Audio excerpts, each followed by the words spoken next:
Alright, so in this video we are going to look at some essential practice guidelines before we get into the specific exercises.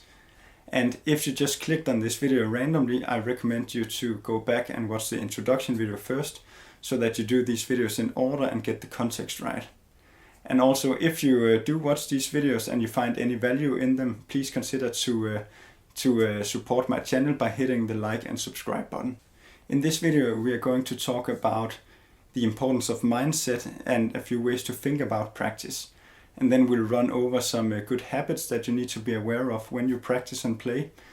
We will talk about how to make repetitions effectively, and we'll discuss the importance of the proximal zone of development. And then lastly, we'll just address how you can take these exercises and put your own practice routine together that suits your specific needs. Alright, so first we want to make sure that we have what is popularly called a growth mindset. So it's been proven that our belief systems and the way we think about our ability to learn really matters and determines our growth. And based on my own experience, I find this to be very true. So in order to implement a growth mindset, we want to truly understand our great potential in terms of the plasticity of our brains.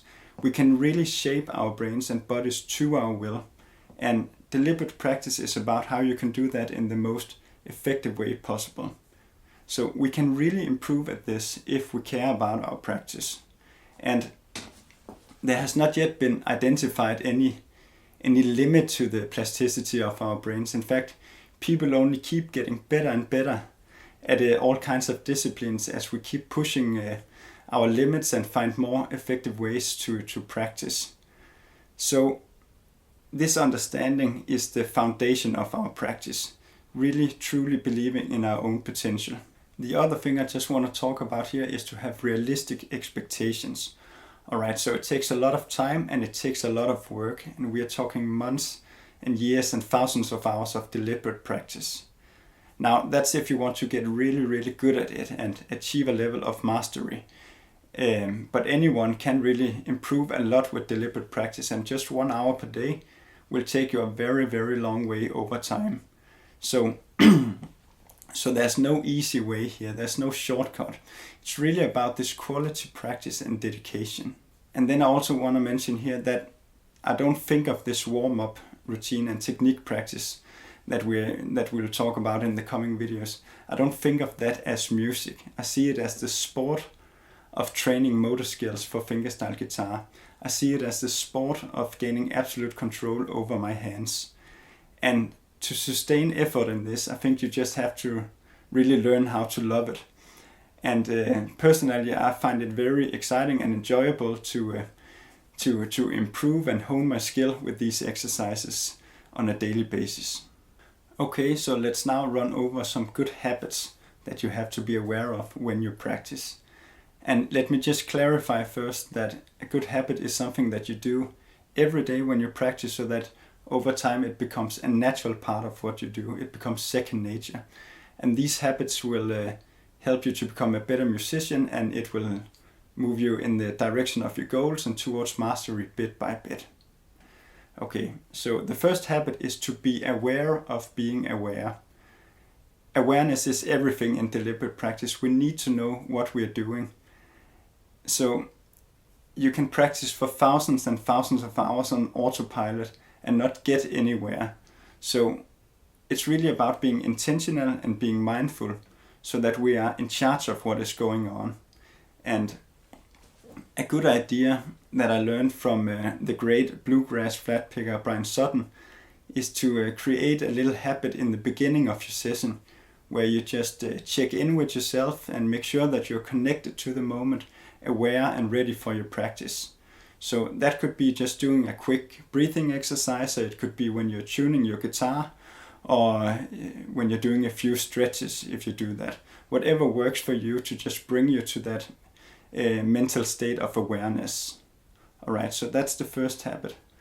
The second habit is to take breaks and practice in chunks. So personally, I like to use the well-known Pomodoro approach, which is practicing in 25-minute blocks with 5-minute breaks in between them. And then you also want to make sure to take a lot of small 5 to 10 second meditative breaks in between repetitions and exercises, because the brain really needs these little breaks to absorb and process all the information that we are pouring on it when we are practicing. So neuroscience has proven this, and it enhances neuroplasticity. The third good habit is to limit distractions. Right, so you want to set up an environment for yourself that supports a mindful practice where you can really build and deepen your focus over time. So focus is a skill that needs to be learned and trained, just like fingerstyle guitar itself.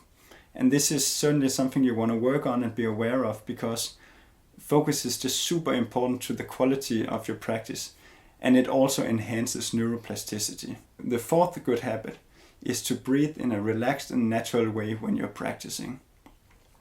So we very easily tend to hyper-focus and hold our breath when we are trying to make our hands do these very difficult things. And that's a bad habit that makes our bodies tense up. So you want to be aware of this and really get yourself used to the opposite and just breathe in a relaxed and natural way. The fifth good habit is to sit up in a natural way. So you don't want to fall down crunching over the guitar, but also you don't want to sit up in a stiff, exaggerated way. You just want to sit in a natural and comfortable way, and you determine that based on your own experience. Because we all have different bodies, and what feels good to me and comfortable to me might not feel comfortable to you. So you have to determine this for yourself. But generally we want to be aware of posture and always look for the most efficient ways to place our bodies and move our hands and arms around the guitar in the most efficient way possible. The sixth good habit is to practice relaxation. So we also very easily tense up in our fingers, arms and shoulders and bodies when we are practicing. And that's because learning fingerstyle guitar is very demanding and very difficult. But this tension is getting in our way when we are building motor skills and building fingerstyle guitar technique. So relaxation is something you want to practice intentionally and deliberately, so that over the months and years and many hours of deliberate practice you can cultivate a really beautiful and relaxed good technique. The seventh habit is to practice a good attitude. So enjoy it and have a good time, and then be self-compassionate and patient with yourself when you're practicing. So these kind of qualities of mind will help your learning processes, and it will also help you to sustain the effort over time. Okay, so that's the 7 good habits that you always want to keep in mind when practicing. And you might want to write these down or review this section a few times so that you can memorize them and then really start to implement these qualities in your practice. Let's talk a little bit about repetitions. Repetition is the mother of skill. Okay, so we are building our fingerstyle guitar skills with repetitions. And what we practice, meaning the quality of our repetitions, is what we get. So this is something we want to get really, really good at over time. We want to get good at doing good repetitions.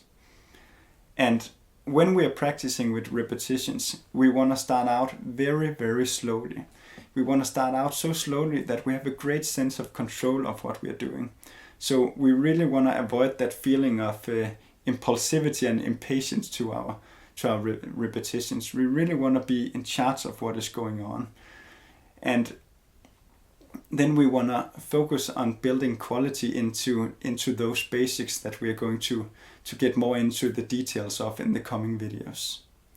And once muscle memory or connections in the brain, as it really is, starts to be established for that, that's when we can start to work with a metronome and work on timing and tempo, and we can begin to look for ways to add challenge with working on different feels and dynamics and stuff like that.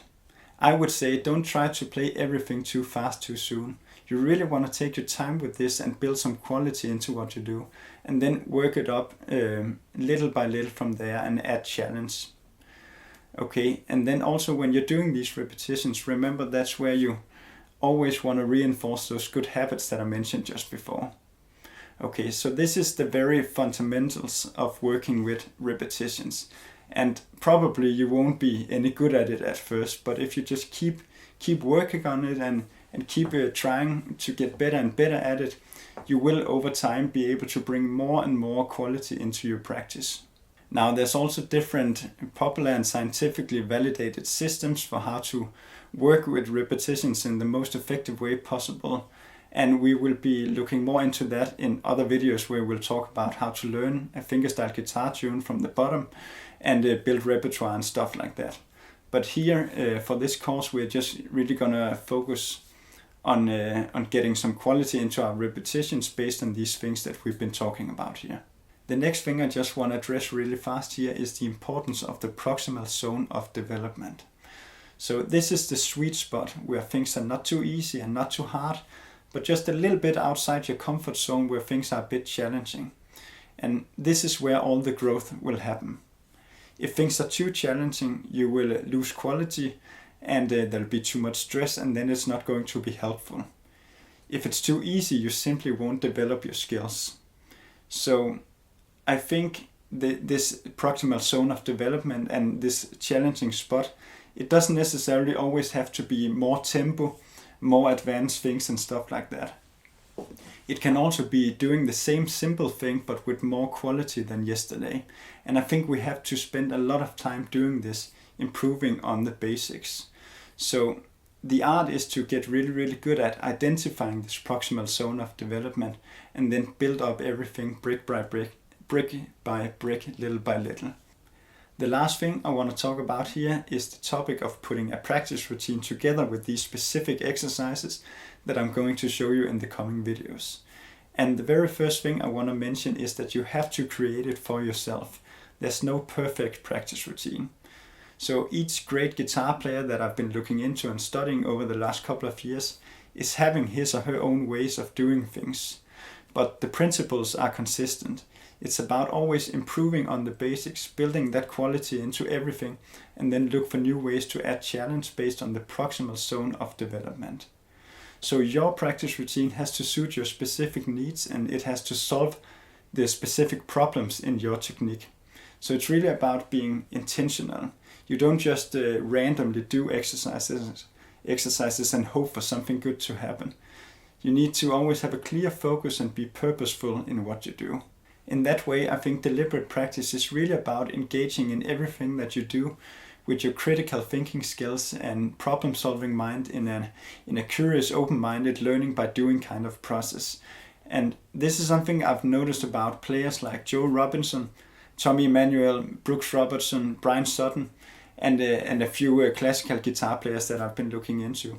They all have that creative problem-solving kind of attitude towards everything that they do. And we have to adopt those qualities and do the same thing if we want to get good at this. At the end of this course, in the conclusion video, I'm going to share how I've chosen to put my practice routine together so that you can use that as inspiration if you want to. But again, I don't think there's any perfect practice routine and you have to work it out for yourself. Okay, so that was it for this video. Please write in the comment section if you have any questions on this topic. I will do my best to get back to you. And then in the coming videos we are going to dive into the specific exercises.